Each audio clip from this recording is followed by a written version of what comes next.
ध्यान देना सभी लोग। Forming of differential equation, forming of differential equation कह दो, फॉर्मेशन ऑफ डिफरेंशियल इक्वेशन कह दो, one as a same thing.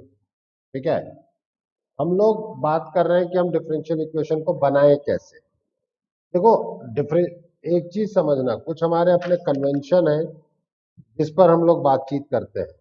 ठीक है, दैट इज कि डिफरेंशियल इक्वेशन है, फिर उसको सॉल्व करने पे जो मिलता है वो कहलाता है solution. We have differential equation,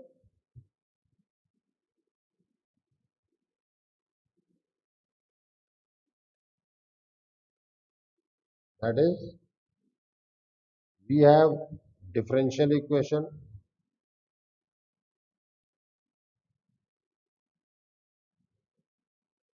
after solving it,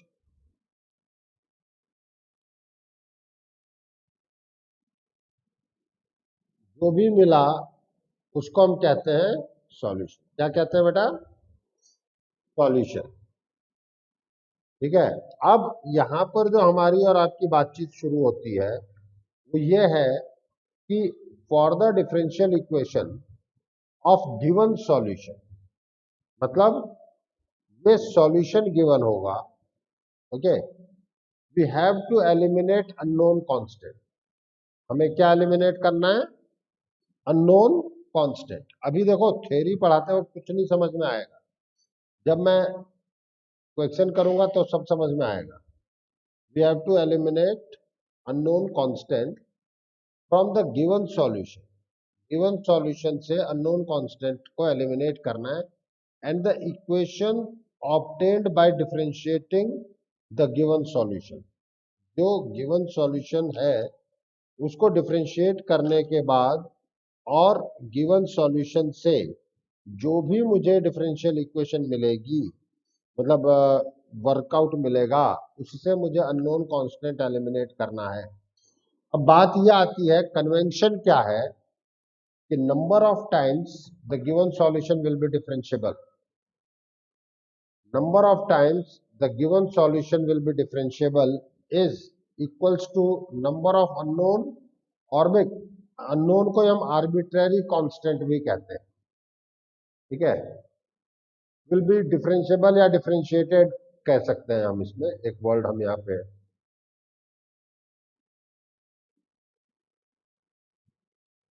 differentiated word भी यूज कर सकते हैं कि हम उतनी ही बार डिफरेंशिएट करेंगे जितने कि उसके अननोन कांस्टेंट है। अब बात आता है वाई, यही तो हम लोग कल क्वेश्चन खड़ा कर रहे थे। ठीक है, अब हम बात करेंगे कि क्यों ऐसा करते हैं, एक एग्जाम्पल के थ्रू हम डिस्कशन करेंगे। ये है समझने के लिए, वैसे एक बहुत नॉर्मल सा क्वेश्चन है, बट समझने के लिए एक बहुत ही अच्छा एग्जाम्पल है। That is, find the differential equation of y is equal to mx plus C.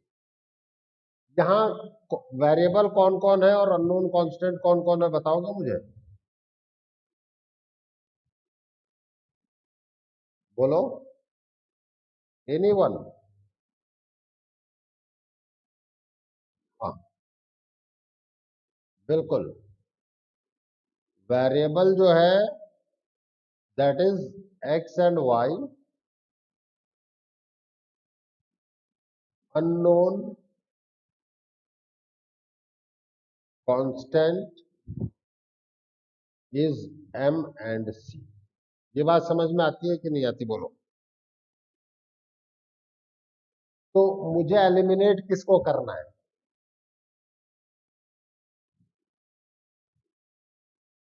Eliminate unknown को।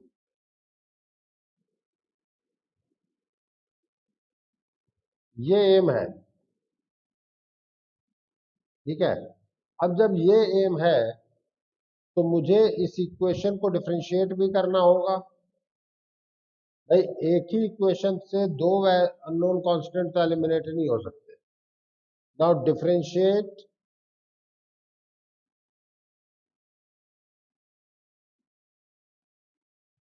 Equation one with respect to x, तो हम कह देंगे dy over dx is your m। देखो c एलिमिनेट हो गया, and again हम कह देंगे d2y over dx2 is 0। This is the solution. This is, अब इसमें अननोन कांस्टेंट तो नहीं है ना बेटा?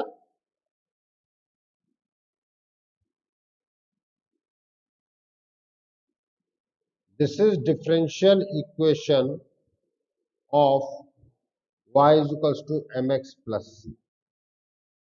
अब क्या होता है, हमारा जिग्नेश अड़ गया कि सर अब तक जो आपने पढ़ाया वो सही पढ़ाया, लेकिन अब यहां तो आप गड़बड़ पढ़ा रहे हो, मैं तो एक बार और डिफरेंशिएट करूंगा। जिग्नेश कहता है मैं एक बार और डिफरेंशिएट करूंगा। आदित्य कहां पीछे रहेगा? आदित्य कहता है मैं भी करूंगा। आप सभी कहते गए और आगे आगे करते गए, तो अपन कोई रुक ही नहीं सकते ना, कहीं तो अपन को रुकना होगा। ठीक है, अब ध्यान देना, मैं एक चीज पर वर्कआउट कर रहा हूं। देखो बेटा, अगर ये ये चीज d2y और dx2 इसका सॉल्यूशन है, तो इसको सॉल्व करने के बाद ये मिलना चाहिए कि नहीं मिलना चाहिए? बोलो, बताओ तो सही। सॉल्व करने के बाद मिलना चाहिए ना? और अगर ये है तो इसको सॉल्व करने के बाद ये मिलना चाहिए, हाँ या ना? आरुचि, मिलना चाहिए ना? हम्म। अब हम रिवर्स ऑर्डर में चलते हैं। जैसे मेरे पास आया solve d2y over dx2 is equal to 0, तो ये बेसिकली क्या है? dy1 upon dx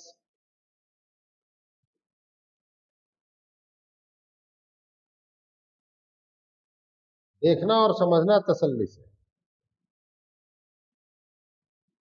where y1 is dy over dx। भाई d2y ओवर dx2 को यही लिखते हैं ना आप। और अगर dy1 ओवर dx 0 है, इसका मैं क्या कंक्लूड कर सकता हूं कि y1 बेसिकली कांस्टेंट है,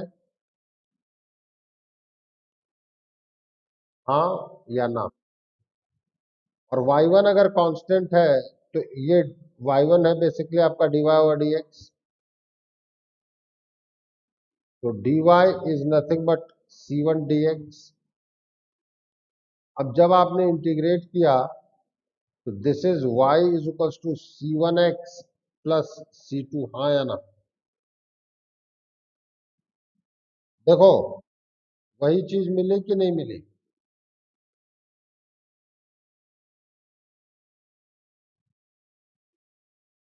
सेम चीज मिल रही है कि नहीं मिल रही है?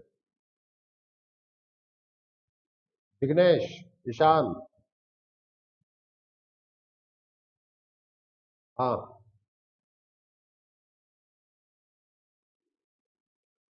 आप याद करो कि डिफरेंशिएशन में अपन ने क्या पढ़ा था?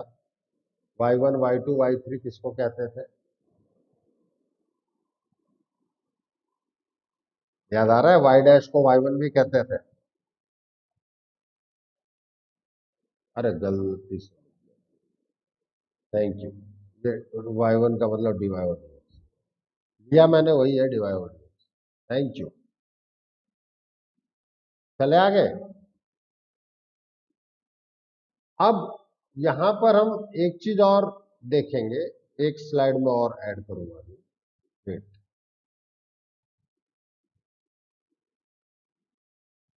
प्लीज। देखो एक एक चीज यहां समझने की है, आपको समझना चाहिए एक एक चीज। हम ये कहते हैं, लेट अस सपोज कोई मुझसे कहे सॉल्व d3y जिग्नेश ने एक बार और डिफरेंशिएट किया और मुझे ये दे दिया।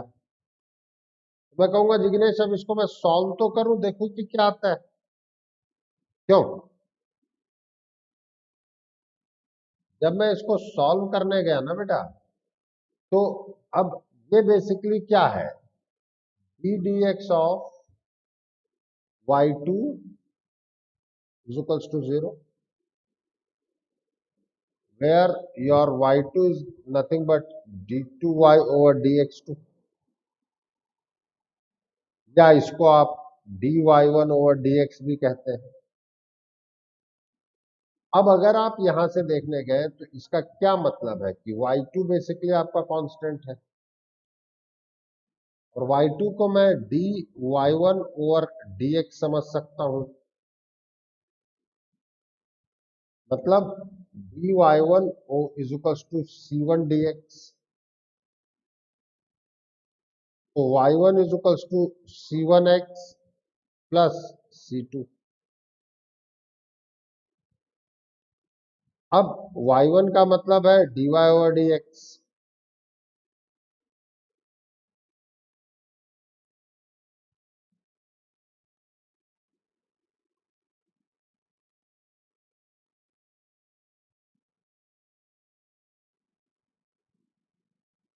क्या ये वही डिफरेंशियल इक्वेशन है, क्या ये वही सॉल्यूशन है जो आपको दिया गया था?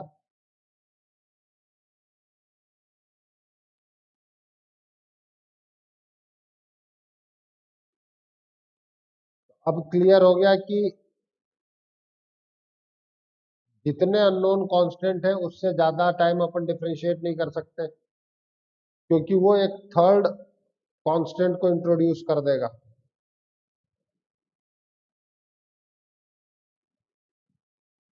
कोई दिक्कत किसी को?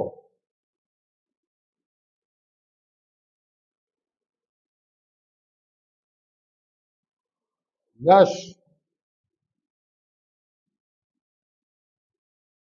क्लियर है कि नहीं है?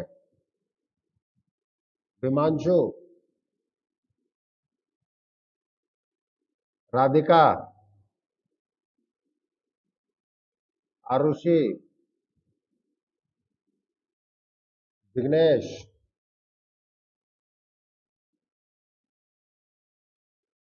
अरिहंत,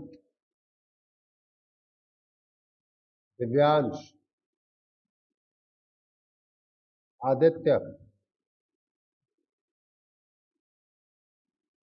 सौमित्र, अनुज, यथार्थ, धन। ये अब देखो, अगर C1 आर्बिट्रेरी कांस्टेंट है, आर्बिट्रेरी कांस्टेंट या अननोन कांस्टेंट का क्या मतलब होता है, जो कोई भी वैल्यू ले ले, और अगर ये कोई भी वैल्यू ले लेगी तो C1 जीरो भी हो सकता है, हाँ या ना? और अगर C1 जीरो हुआ तो ये y equal to mx plus c हो गया। मीन्स ये जो है इसके सॉल्यूशन का पार्ट तो है,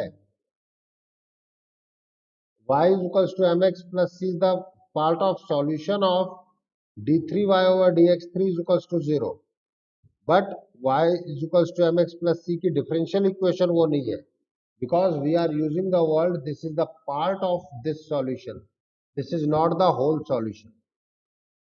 Are you getting my point?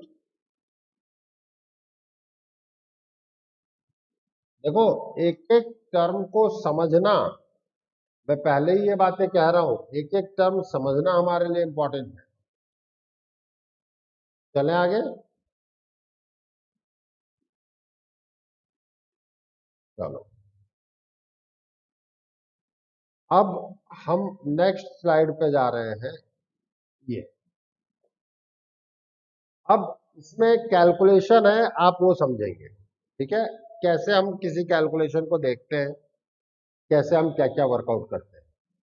हमसे कहा जा रहा है कि find the differential equation of this. अब ये बताओ इसमें कितने अननोन कांस्टेंट होंगे? कितने अननोन कांस्टेंट है भाई? दो। कौन कौन से?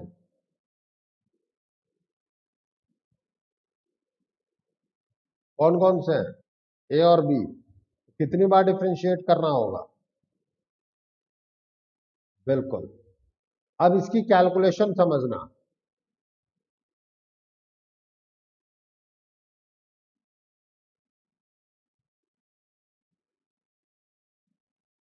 This is your dy over dx is a sin 2x का cos 2x into 2 minus b e raise to power minus 3x। अब my dear students, if we are having e raise to power x kind of things, तो आप देखेंगे तो मैं इन दोनों को eliminate कर सकता हूं, या 3 और आएगा।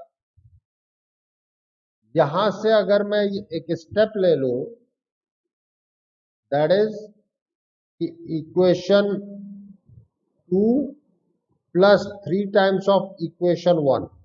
देखो बी एलिमिनेट कर दिया कि नहीं कर दिया हमने? ये कुछ ट्रिक्स हैं यहां सॉल्व करने के, ठीक है, जिसको आपको थोड़ा सा ध्यान रखना चाहिए। हम लोग बस मजे से ये सारी वर्कआउट कर लेंगे। तो dy over dx plus 3y is equals to 2a cos 2x plus 3a sin 2x। Yes और नो? अब कितने अननोन कांस्टेंट बचे? हमें ये बात क्लियर है कि बिना एलिमिनेट किए तो अपन कुछ कर तो सकते हैं नहीं। तो आओ इसको फिर से डिफरेंशिएट करें।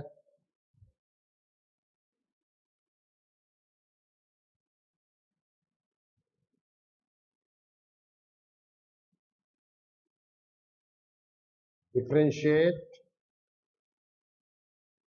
Equation 3 with respect to x। करो differentiate. d2y over dx2 plus 3dy over dx is equals to a minus 4 cos 2x plus 6 sin sorry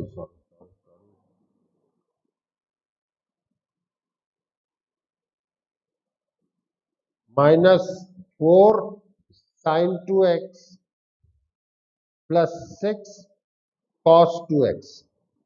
yes और नो?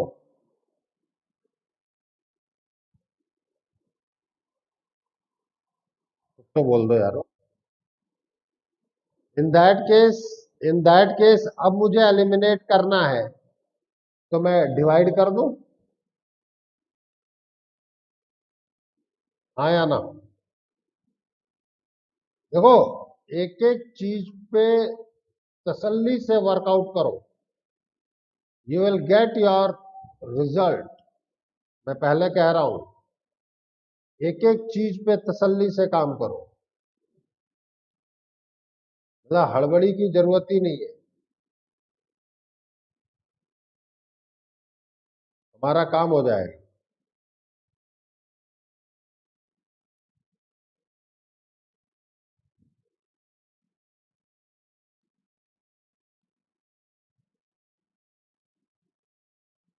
ये था। अब मैं ये कह सकता हूं equation 4 by equation 3।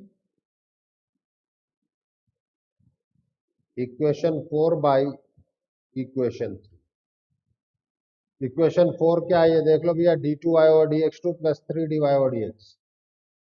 d2y over dx2 plus 3dy over dx upon में dy over dx plus 3y। dy over dx plus 3y is equals to minus 4 sin 2x plus 6 cos 2x divided by हमारे पास आ जाएगा कितना 2 cos 2x plus 3 sin 2x।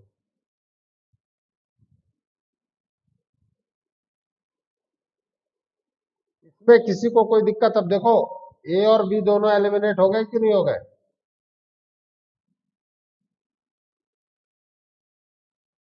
अब आप चाहेंगे तो इसको क्रॉस मल्टीप्लाई कर लीजिए, आंसर का फॉर्मेट जिसमें हो, फिर उसको सिंप्लीफाई, कोफिशिएंट कलेक्ट, रिकलेक्ट, ये आप कर सकते हैं, हाँ या ना। ठीक है, क्रॉस क्रॉस मल्टीप्लाई आप कर सकते हैं। अब इसके बाद एक चीज और है, देखो कई बातें हैं यहां पर, और आपको अब एनसीईआरटी करनी है जिससे कि वो बातें और क्लियर हो जाए। लेकिन जो चीजें मैंने आपसे कहा था कि ये कहीं ना कहीं कोऑर्डिनेट ज्योमेट्री से रिलेट कर देता है, तो वो फॉर्मेशन ऑफ डिफरेंशियल इक्वेशन में हम देखते हैं कि वो कैसे रिलेट कर रहा है। प्लीज ध्यान दीजिएगा।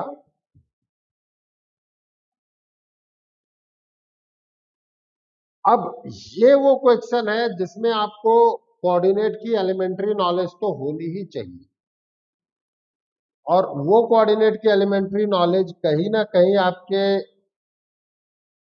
11th की एलिमेंट्री नॉलेज से ज्यादा है। अब समस्या यहाँ आन खड़ी होगी। अब आप में से कोई कहेगा कि सर हमसे डिफरेंशियल इक्वेशन का क्वेश्चन सॉल्व नहीं हुआ, आप तो कह रहे थे बहुत इजी है। बेटा मैं क्या करूं कि वो आपको शायद कोऑर्डिनेट ज्योमेट्री की एलिमेंट्री नॉलेज सही नहीं है। इसीलिए कोऑर्डिनेट का सही होना बहुत जरूरी है। मैं बार बार ऐसे ही नहीं बोलता, और कोऑर्डिनेट एक अच्छा और लंबा टॉपिक है जिसमें आप ये मान करके चले you will have 4 question in JEE Main. ठीक है, और अगर आप 11th के कोऑर्डिनेट को कवर कर लेते हो, देखो तो 2D plus 3D plus vector, इसे मिलाकर के आपके पास 7 क्वेश्चंस होंगे। मैंने आप लोगों को पहले भी चीजें बताई हुई हैं। देखो अगर ये 7 questions, to be very frank, अगर आप 18 क्वेश्चन के आसपास के भी मार्क्स ले लेते हो ना मैथ्स में, तो आपकी परसेंटाइल, मैथ्स इंडिविजुअल की परसेंटाइल 99 क्रॉस होगी, ये क्लियर है।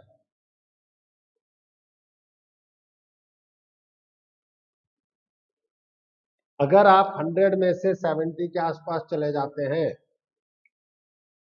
भाई आप 100 आउट ऑफ 100 पाए, मैं तो ये चाहता हूं कि 100 आउट ऑफ 100 लाएं। बट अगर आप देखेंगे तो अच्छा, मैथ्स में लास्ट ईयर, मतलब इस साल जो एग्जाम हुए 99.85 परसेंटाइल है मेरे स्टूडेंट की। ठीक है, जो अपने आप में एक बहुत बढ़िया परसेंटाइल है। कईयों की 99 प्लस है। But what I want to say you कि 18 क्वेश्चन में 7 क्वेश्चन एक बहुत बड़ा लॉट, और ये वो लॉट है जो बहुत इजी रहेगा। अगर आपने ढंग से तैयारी कर रखी है, इन 7 क्वेश्चन को सॉल्व करने में आपका पूरा टाइम 18 से 20 मिनट होगा। ठीक है, इस बिहाफ पे आप देखेंगे तो आपका पेपर लगभग पूरा आप कर पाएंगे। तो मुझे लगता है कि आपको 2D पे काम करना चाहिए। आफ्टर दैट काम करें, उसमें कोई जरूरी नहीं है कि आप पहले काम करें। बट अरिहंत,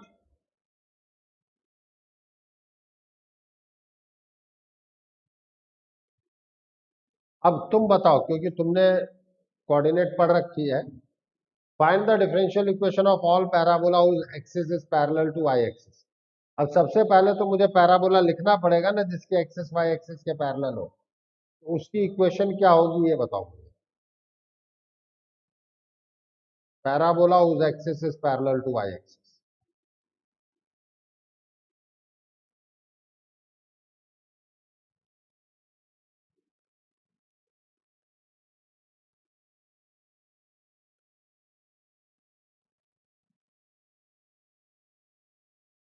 बोलो, क्योंकि इक्वेशन लिखूंगा तभी तो अननोन कांस्टेंट को एलिमिनेट करूंगा।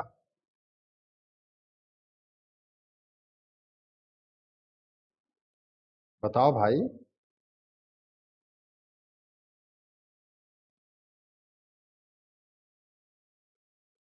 कोई बात नहीं, तो आप बता दो।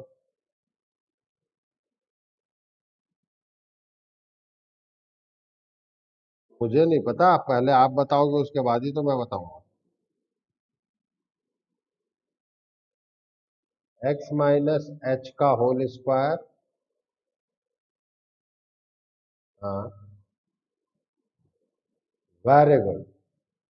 बिल्कुल सही है ईशान। यहाँ अननोन कांस्टेंट कौन कौन से हैं ये बोलो।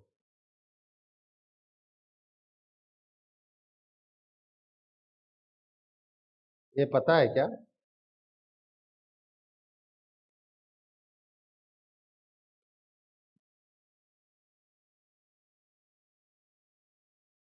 बिल्कुल वही है ये। वही है।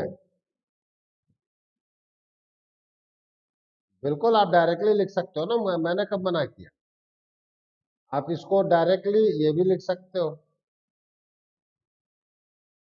अब सबको याद आ जाएगा कि मैंने ये पढ़ा रखा है कि quadratic expression is parabola open upward और डाउनवर्ड। पढ़ाया हुआ है सौमित्र। अरे पढ़ाया ना भाई। ये मत कहना याद नहीं आ रहा, फिर बहुत दिक्कत है। इस जगह पे axis parallel to y axis है, देखो भाई। फंक्शन में शुरुआत ही कहीं यहीं पे हुई थी। क्वाड्रेटिक एक्सप्रेशन क्या होता है, a greater than zero, d less than zero. ठीक है। अब हमें इसका मतलब, आप इधर देखोगे तो ये एलिमिनेट करना है। यहां देखोगे तो एच ए के एलिमिनेट करना है। दोनों तरफ पे बात कर लेते हैं। बताओ कितनी बार डिफ्रेंशिएट करना होगा? 3 बार। अब ये क्लियर है कि नहीं है? ये क्लियर है कि नहीं है? डिफ्रेंशिएट करें। Twice x h minus a is equals to 4a dy over dx। फिर डिफ्रेंशिएट करो। 1 is equals to 2a d2y over dx2। और d2y over dx2 is nothing but 1/2a। Again differentiate, हाँ board में लिख लेना। Differentiate with respect to x. ये equation 1, differentiate equation 1।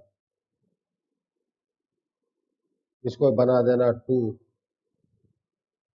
Differentiate equation 2 with respect to x. Again differentiate कर दें।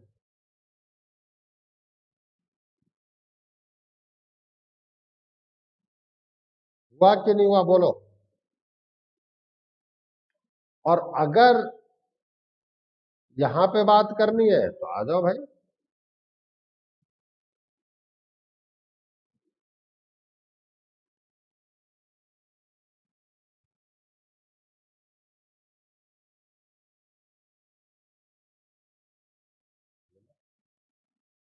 अब बच्चा ये कहता है कि सर, आप में से मान लो कोई स्टूडेंट ये कह देता मुझे कि sir x square is equal to 4ay होती है।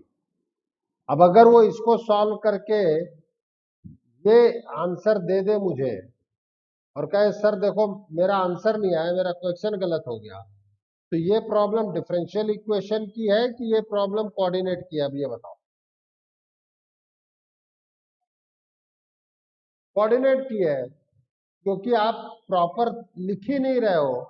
जब तक आप प्रॉपर लिखोगे नहीं, तब तक आपको कैसे पता चलेगा कि कितने अननोन कांस्टेंट है और क्या है? पता चल पाएगा क्या? और यही मेजर चीज होती है। यहाँ पे मैं बहुत अच्छी तरीके से समझा पाता हूँ बच्चों को कि आप ये जानने की कोशिश करो कि आपकी प्रॉब्लम क्या है एग्जैक्टली exactly। ठीक है, कि किस जगह पे कोई अटकता है। जैसे एक और क्वेश्चन में लिख रहा हूं, find the differential equation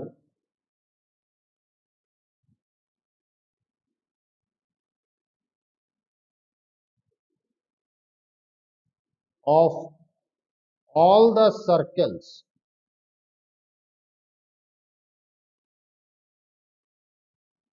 whose center is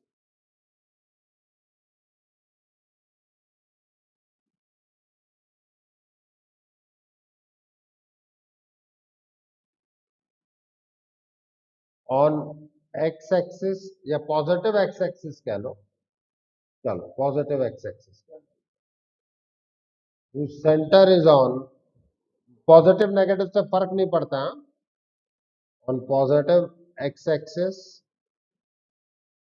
and touches the y axis at origin. अगर सेंटर एक्स एक्सिस पे आ गया तो वो वाई एक्सिस को ओरिजिन के अलावा कहीं टच नहीं कर सकता, ये भी क्लियर है। बट मैंने फिर भी आपको और भी ज्यादा क्लियर वर्ड दे दिया, ठीक है। अब इसकी इक्वेशन लिखने की कोशिश करो, करो। हाँ बिल्कुल, ठीक है, बिल्कुल।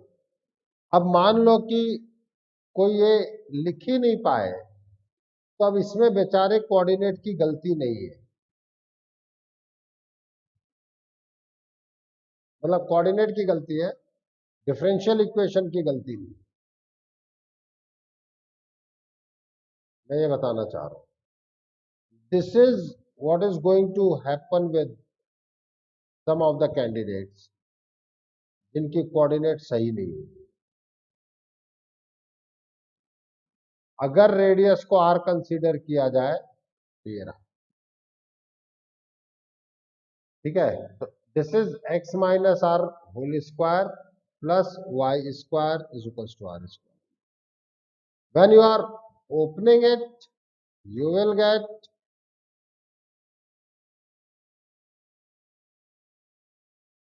अब कितने अननोन कांस्टेंट है ये बता दो बस,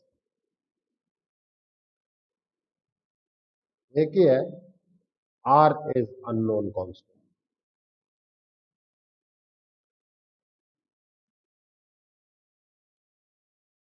ठीक है। तो अब अगर ऐसा कोई क्वेश्चन अटके ना तो बेटा परेशान मत होना, क्योंकि वो क्वेश्चन डिफरेंशियल इक्वेशन के कारण नहीं अटक रहा, वो क्वेश्चन किसके कारण अटक रहा है, कोऑर्डिनेट के कारण।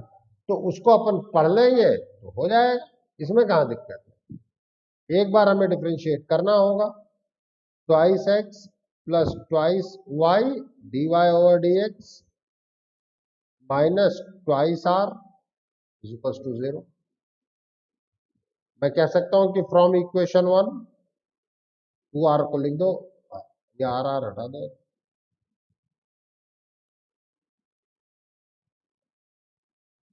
आर की जगह मैं लिख सकता हूं x square plus y square,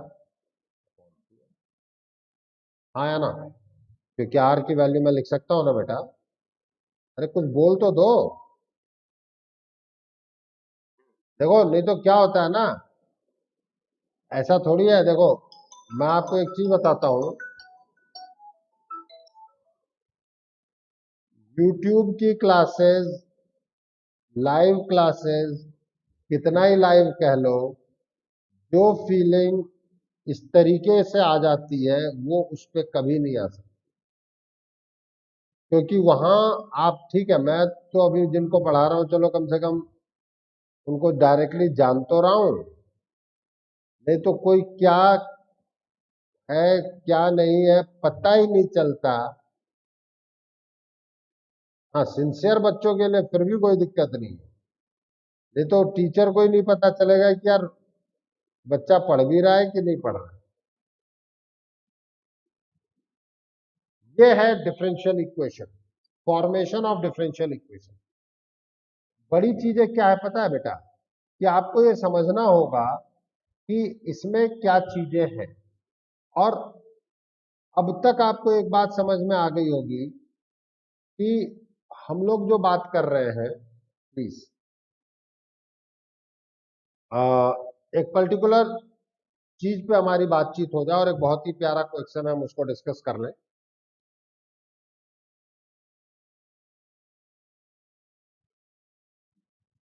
Note.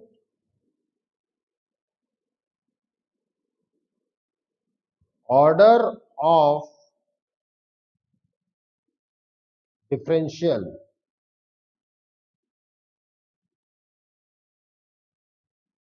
equation of given solution. Order क्या था जरा सौमित्र बताओगे?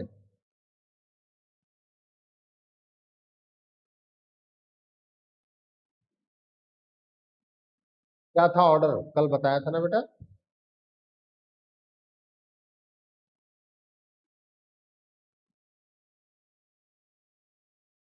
ऑर्डर क्या होता है डिफरेंस? हाँ मतलब नॉर्मल में बता दो मुझे, एग्जैक्ट लैंग्वेज भले ना हो। हाईएस्ट पावर नहीं, वो डिग्री होती है बेटा। हाईएस्ट डेरिवेटिव जो इन्वॉल्व होता है वही होता है आपकी ऑर्डर। ठीक है। अब इस क्वेश्चन में बताओ, एक अननोन कांस्टेंट था तो ऑर्डर कितनी आई है?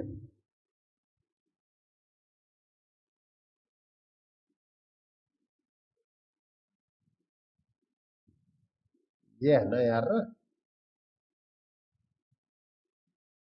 वन ही आई है ना। और इसमें तीन अननोन कांस्टेंट थे तो ऑर्डर कितनी आई थी? थ्री। इसमें दो अननोन कांस्टेंट थे तो ऑर्डर कितनी आई है? टू। आरुषि, आरुषि, जितने अननोन कांस्टेंट होते हैं उतनी ही ऑर्डर हो रही है कि नहीं हो रही बेटा? क्यों ऐसा हो रहा है? क्योंकि आप उतनी ही बार तो डिफरेंशिएट करोगे। आपका थंब रूल ही यही है कि आप डिफरेंशिएट ही उतनी बार करोगे जितने अननोन कांस्टेंट हैं। ओके। तो order of differential equation of given solution is number of unknown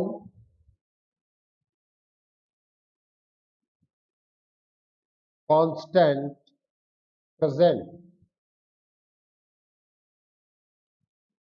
in given solution.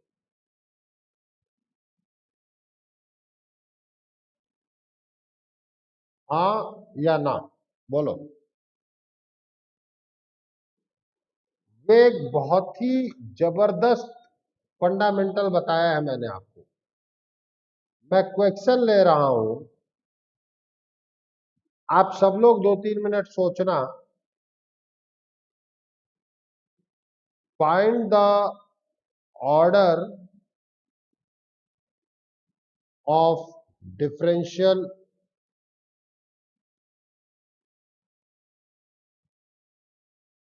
equation whose solution is y is equals to c1 plus c2 sin x plus c3।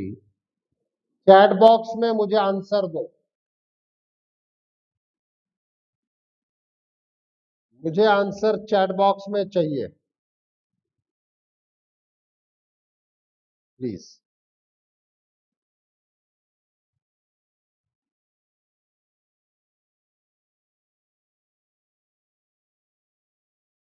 Give the answer in chat box.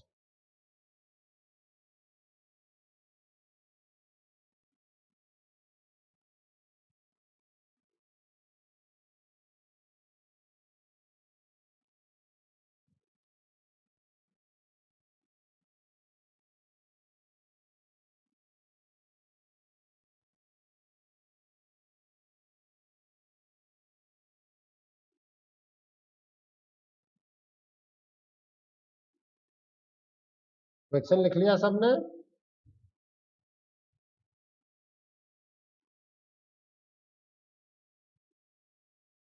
देखो copy अपने पास रखना क्योंकि यहाँ पे चीजें आएंगी आपके सामने।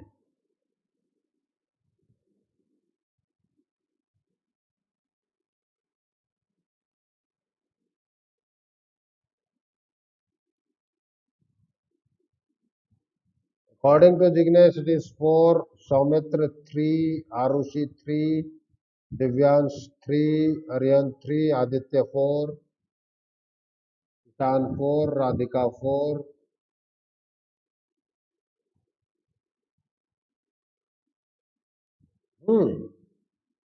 Saumitra, why it is 3?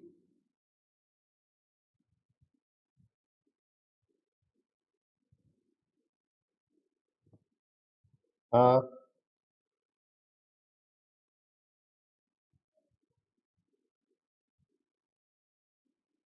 C5 नहीं है क्या? पावर में कांस्टेंट नहीं है तो कांस्टेंट नहीं हुआ क्या वो? कांस्टेंट तो है ही ना. Aryan, why it is 3?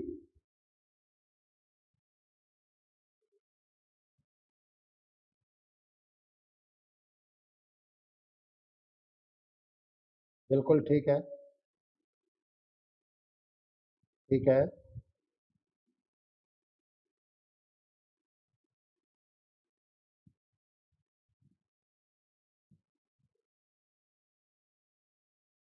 क्यों नहीं करेंगे?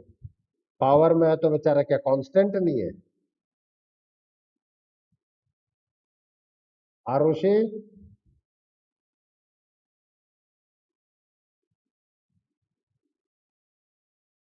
नहीं लेकिन e की पावर x प्लस C5 है बेटा.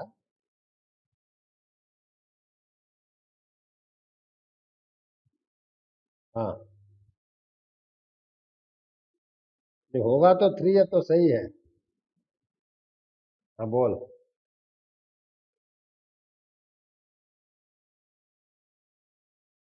एग्जैक्टली. एग्जैक्टली.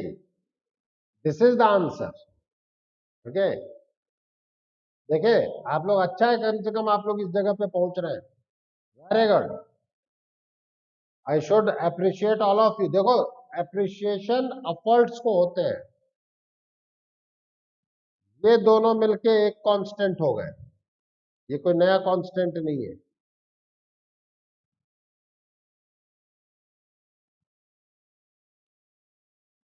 ये एक ही रहा. अब यहां मैं लिख सकता हूं C4 e raise to power C5 into e raise to power x. That's why आप इसको k sine x plus C3 plus a e की पावर x कह गए. Now we have 3 unknown constant.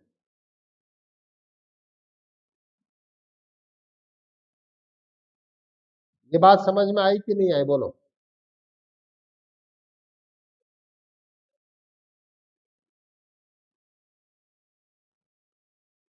अब एक क्वेश्चन और.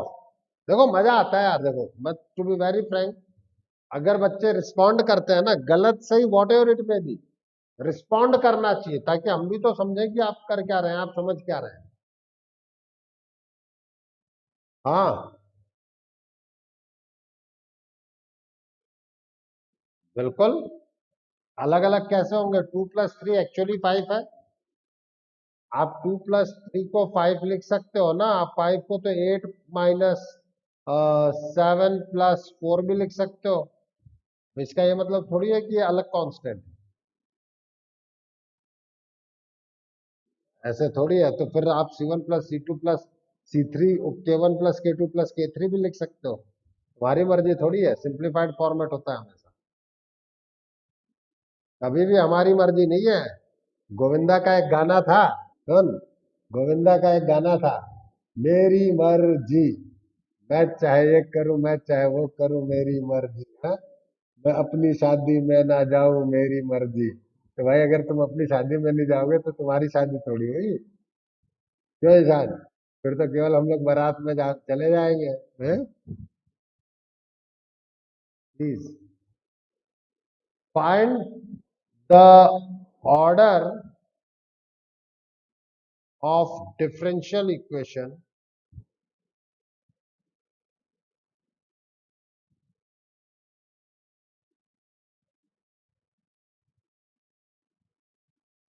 whose solution is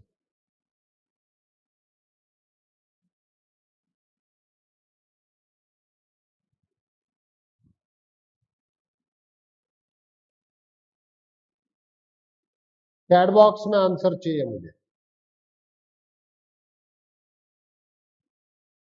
क्वेश्चन लिख लें, फिर answer will be in chat box.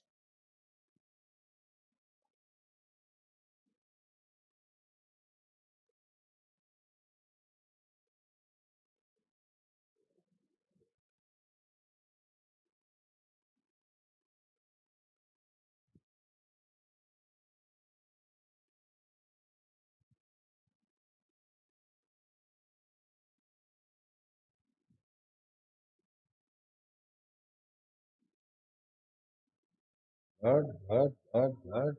Soumitra अब ये बता टू कैसे आएगा?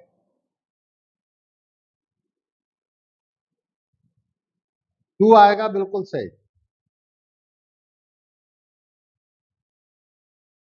है एक्स कहाँ कॉमन लिखा है मैंने भाई? अरे अरे सॉरी, अरे अरे अरे अरे सॉरी सॉरी सॉरी, मैंने गलत लिख दिया, मैं ज्यादा जोश में आ गया। बिल्कुल सही कहा, इसका तो यही आ जाएगा। मैं कुछ दूसरा लिखना चाह रहा हूँ, इसको हटाना पड़ेगा यार।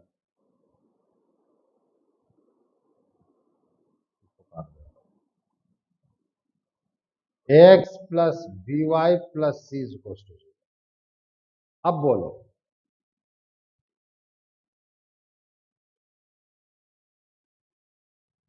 उसका तो सही था आपका, बिल्कुल सही। अब इसका आंसर दो।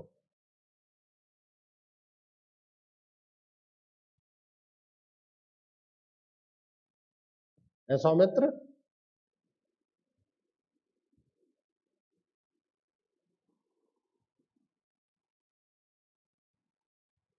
वो डिफरेंशियल इक्वेशन बहुत आसान है, बहुत आसान है, टू बी वेरी फ्रैंक।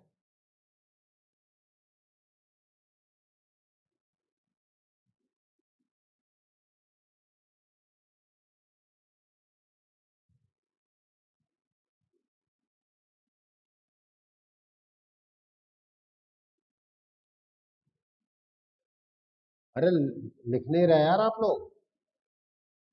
हाँ सौमित्र, आपने थ्री लिखा, बाकियों ने टू लिखा। चलो राधिका, टू कैसे है ये बोलो।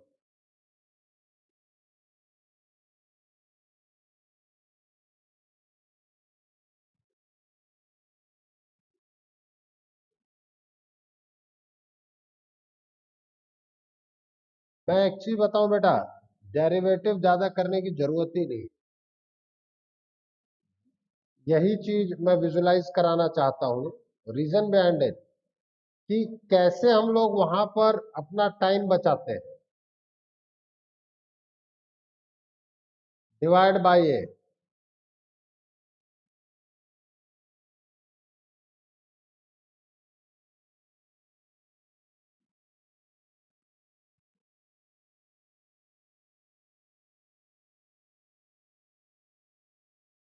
चलो,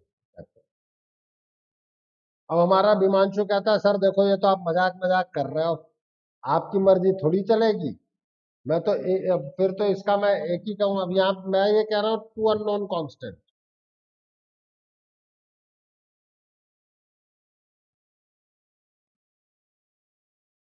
दिख थ्री रहे थे बट एक्चुअली ये टू है। अब हमारा विमांशु कहता है कि सर मैं तो कैपिटल बी से और डिवाइड करूंगा। मैं कहूंगा बेटा तू जो चाहे वो कर ले,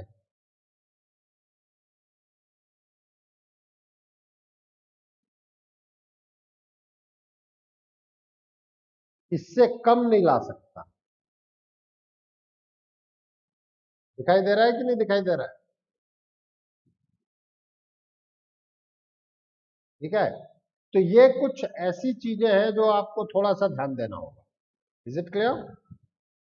अच्छा, अब हम लोग जो बातचीत करने जा रहे हैं, solution of differential equation,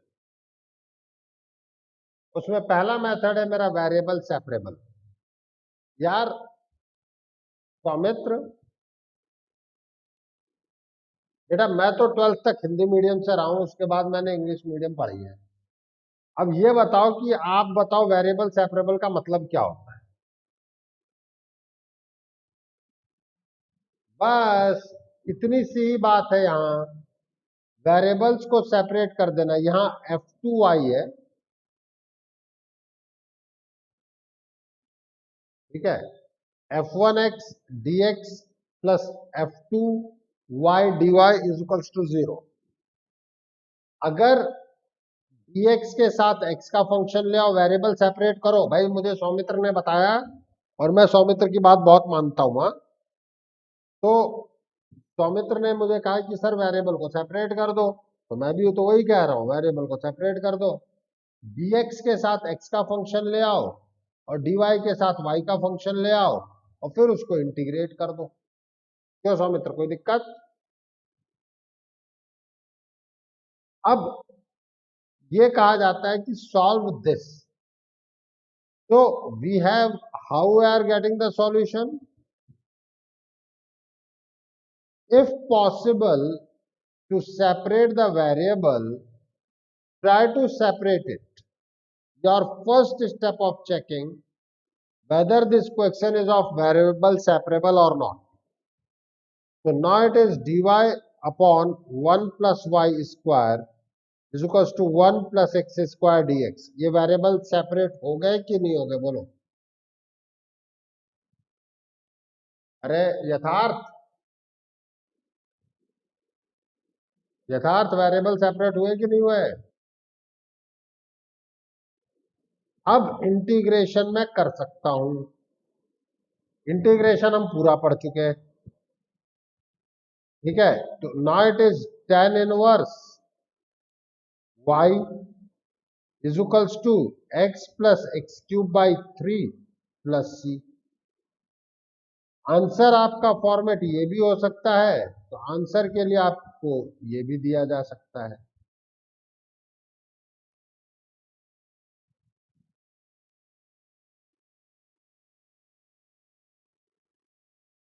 is it clear?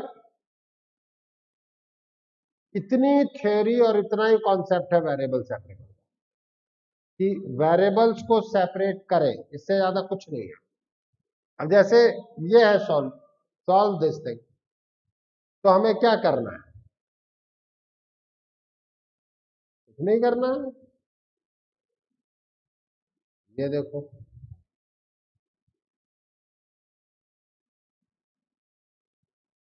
This is dx upon under root of 1 minus x square minus dy upon under root of 1 minus y square is equal to 0। आप डायरेक्टली भी देख सकते थे। अब यहां पर, अब अगर किसी को रिजल्ट याद नहीं है ना बेटा, तो आलोक सिंह कुछ नहीं कर सकते। आंसर का एक फॉर्मेट ये है, और हो सकता है कोई आपको ये दे दे,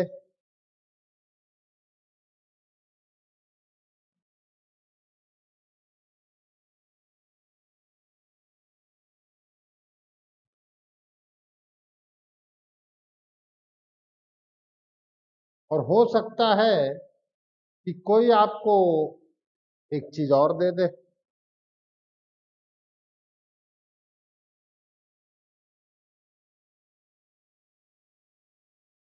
अब दिया क्या जाएगा, ये तो बेटा देने वाले के ऊपर निर्भर करता है, आलोक सिंह पे नहीं। और आप अटकोगे यही। एक मूवी आई थी, hero, the love story of spy. ठीक है, स्पाई का मतलब जासूस होता है, ऐसा मैंने पढ़ा है। आपने भी शायद ऐसा ही पढ़ा होगा। सनी देओल है और अमरीश पुरी है। आपने नहीं देखी होगी शायद, मैं पिक्चरें बहुत देखता रहा हूं, ठीक है, आज भी बहुत एंजॉय करता हूं। तो क्या है कि लव स्टोरी ऑफ स्पाई में, hero the love story of spy में अनिल कपूर है, अजय चक्रवर्ती, और अमरीश पुरी है, इशाक खान, जहां तक मुझे याद है, नाम सही याद है। सनी देओल जो है, सनी देओल ही बोला था ना मैंने? सनी देओल थोड़ा सा भी रूप बदलता, अमरीश पुरी उसे नहीं पहचान पाता।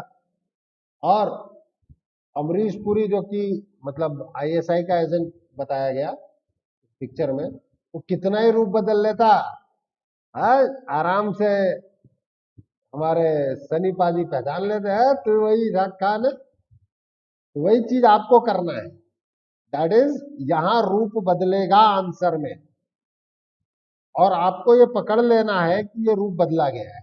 नहीं पकड़ पाओगे तो मैं पकड़वा दूंगा, बट सॉल्यूशन को उस तक समझने की और पकड़ने की कोशिश करना। देखो मेरे बच्चों, ये कांस्टेंट था, सी की जगह मैं साइन इनवर्स C1 भी लिख सकता हूं, हाँ या ना।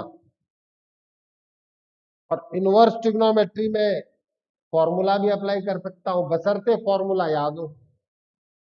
ध्यान रखना, मैंने जो बोला है मैं कमेंट नहीं कर रहा, मैं रिक्वायरमेंट बता रहा हूं कि मुझे फॉर्मूला याद करना अब मेरी मजबूरी है, नहीं तो मेरा एक इजी क्वेश्चन जाएगा और इसमें कोई हैवी वेट इंटीग्रेशन भी इन्वॉल्व नहीं होता। जैसे मान लो ये है,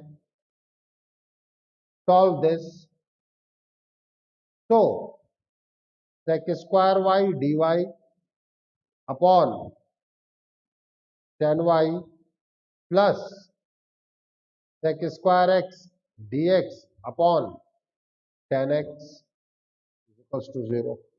अब आप खुद देखो, इसको t लोगे तो ऊपर dt बन गया कि नहीं बन गया, बोलो।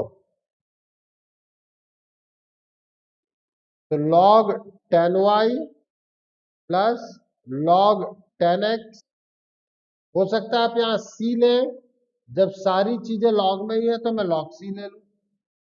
अब log m plus log n का फॉर्मूला लगा दूं,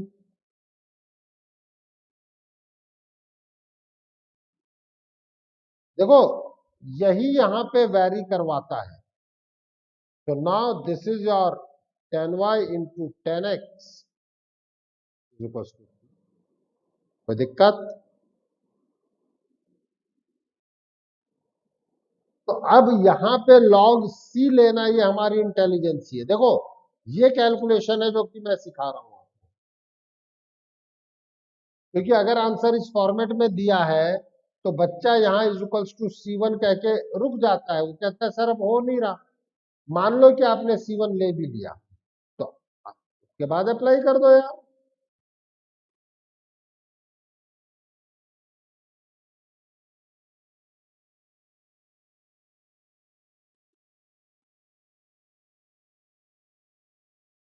ये लो, कहाँ दिक्कत है? ये मेरी बातें समझ में आ रही है कि नहीं आ रही?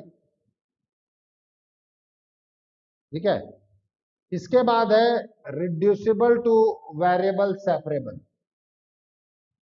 देखो वेरिएबल सेपरेबल में रिड्यूस कैसे किया जाता है, हमने dy ओवर dx को as a function of linear function of ax plus by plus c कहा। क्या कहा? रिड्यूसिबल टू वेरिएबल सेपरेबल में dy over dx is nothing but f of ax plus by plus c। अब ऐसे में हम करते क्या है, इस लीनियर फंक्शन को ही v मान लेते हैं। देखो यहां मैंने लिख दिया, और जब आप इस लीनियर फंक्शन को v मानेंगे, दैट केस इसको आप डिफरेंशिएट करेंगे तो आप ये पाएंगे, करो डिफरेंशिएट, बोलो। कॉपी निकाल के रखो। अब जब आपने यहां से इसको फाइंड आउट करना चाहा, तो ए भाई साहब इधर से इधर चले गए, and dy over dx can be written as 1 by b dv over dx minus a. Yes और नो? जब ये सारी वैल्यूज मैं ये कहता हूं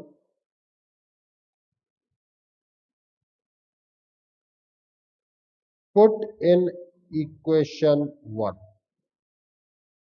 जब हमने इक्वेशन 1 में पुट की, तो देखो ये dy ओवर dx की जगह 1 by b dv over dx minus a आ गया, और यहां f ऑफ b आ गया। अब इस b से क्रॉस मल्टीप्लाई करो इधर, और इस a को लेके जाओ इधर, तो कितना हो जाएगा? dv over dx minus a is equals to b into f of b, हाँ या ना? इसके बाद ये a इधर से इधर लेके गया तो मुझे ये स्टेप मिल गया। अब बताओ वेरिएबल सेपरेट हो गया कि नहीं हो गया, बोलो।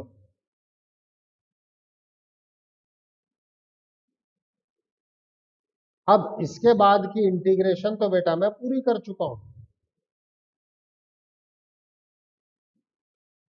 Is it clear?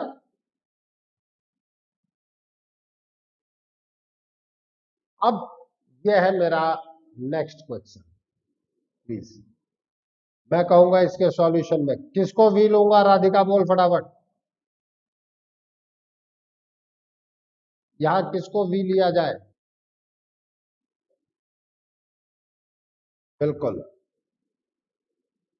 Late x plus 3y is v, differentiate with respect to x 1 plus 3 dy over dx। M क्या है? वेरिएबल सेपरेबल अगर पॉसिबल है तो उसमें कन्वर्ट करना। तो जब मैंने v लिया है तो डेफिनेटली dy ओवर dx को भी मुझे कन्वर्ट करना पड़ेगा।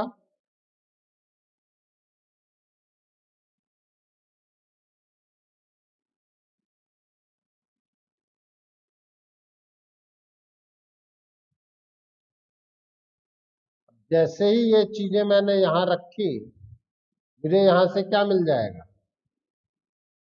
1/3 dv over dx minus 1 is equals to sin square v plus 5। 3 से मल्टीप्लाई कर दे, dv over dx minus 1 is equals to 3 sin square v plus 15। Now dv over dx can be written as 3 sin square v plus 16।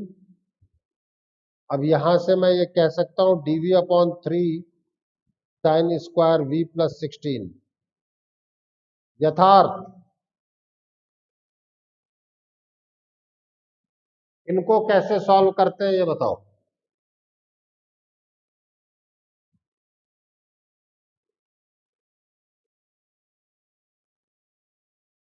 यथार्थ variable separate तो मैंने कर दिया, अब कैसे solve करेंगे?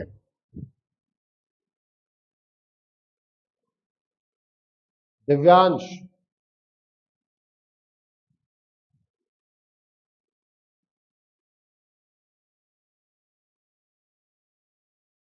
हाँ, इंटीग्रेट करना है तो कैसे? मेरा अगला स्टेप क्या होगा इंटीग्रेशन का?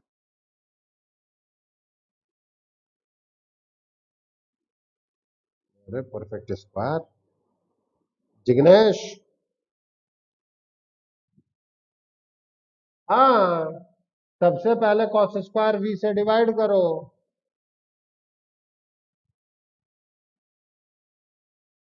बिना कॉस स्क्वायर वी से डिवाइड किए काम थोड़ी चलेगा। ठीक है, इसके आगे आप कर सकते हैं, आप करेंगे। ओके। अब एक चीज मैं और बताता हूं, उसके बाद मैं खत्म कर दूंगा 4-5 मिनट के बाद सारी चीजें। देखो, हमेशा कुछ चीजों को समझ के चलोगे। मैंने पहले ही कहा है कि केवल एनसीईआरटी से आपका एक एग्जाम क्रैक नहीं होगा। ठीक है, कोई सा भी एग्जाम ले लो, आरपीटी के कॉलेज, फिर नॉर्मल कॉलेजेस में जाकर के आप लोग, नहीं, इनसे भी बच्चे अच्छा निकलते हैं प्रोवाइडेड उनकी नॉलेज होती है। ठीक है, नॉलेज होना बहुत बड़ी चीज है बेटा, और नॉलेज तो पढ़ने से ही आएगी। ठीक है, फिर हम किसी भी कॉलेज से होते हैं बहुत अच्छा करते हैं, बात हमारे खुद के नॉलेज की रहती है। कॉलेज का रोल तो है, बट आजकल प्लेसमेंट में कॉलेज के अलावा दूसरी चीजों का रोल भी बहुत ज्यादा है। और इनफैक्ट अगर आप अदर एक्टिविटीज के लिए आपके पेरेंट्स सक्षम है तो बहुत कुछ तो वैसे ही वो कर देते हैं। देखो, एक एनसीईआरटी लेवल में कुछ इस तरीके के भी प्रॉब्लम होती हैं, दैट इज कि प्रूव दैट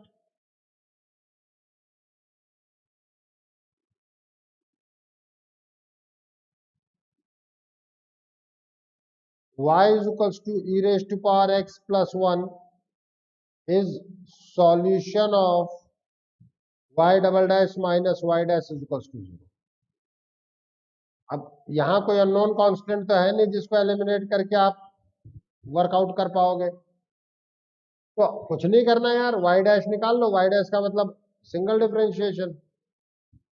इसी तरीके से y डबल डैश x निकाल दो, मतलब डबल डैश डिफरेंशिएशन। अब देख लो, क्यों लिख देना यार,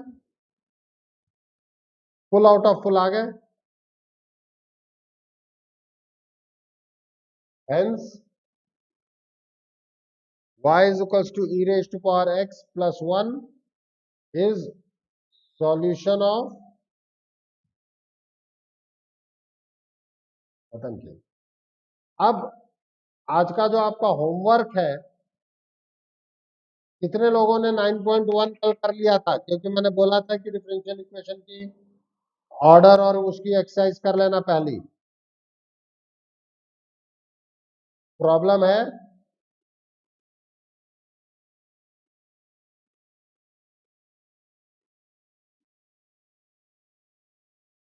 देखो, एक टर्न और पढ़ा दूंगा ना, खैर, लेकिन अगला मैं वो पढ़ाऊंगा जो शायद इसमें है ही नहीं, होमोजेनाइजेशन इसमें है या नहीं है मुझे ध्यान नहीं आ रहा, होमोजेनाइजेशन वाली चीज है शायद, नहीं है। ठीक है, ये क्वेश्चंस आपको करके आने हैं एनसीईआरटी में। होमोजीनियस है, डिफरेंशियल है, रिड्यूसिबल टू होमोजीनियस, ठीक है। और देखो, मुझे लगता है कि कमिंग संडे तक आपकी सारी चीजें डिफरेंशियल इक्वेशन का जो आपका बोर्ड के पॉइंट ऑफ व्यू से है, वो तो वैसे ही 2 टर्न पे, अगले 2 टर्न पे खत्म हो जाएगा, ठीक है। बट उसके बाद भी हमारा 1-2 टर्न और फाइनल स्टेज भी खत्म हो जाएगा। ये एक ऐसा सेक्शन है माय डियर स्टूडेंट्स, जहां पर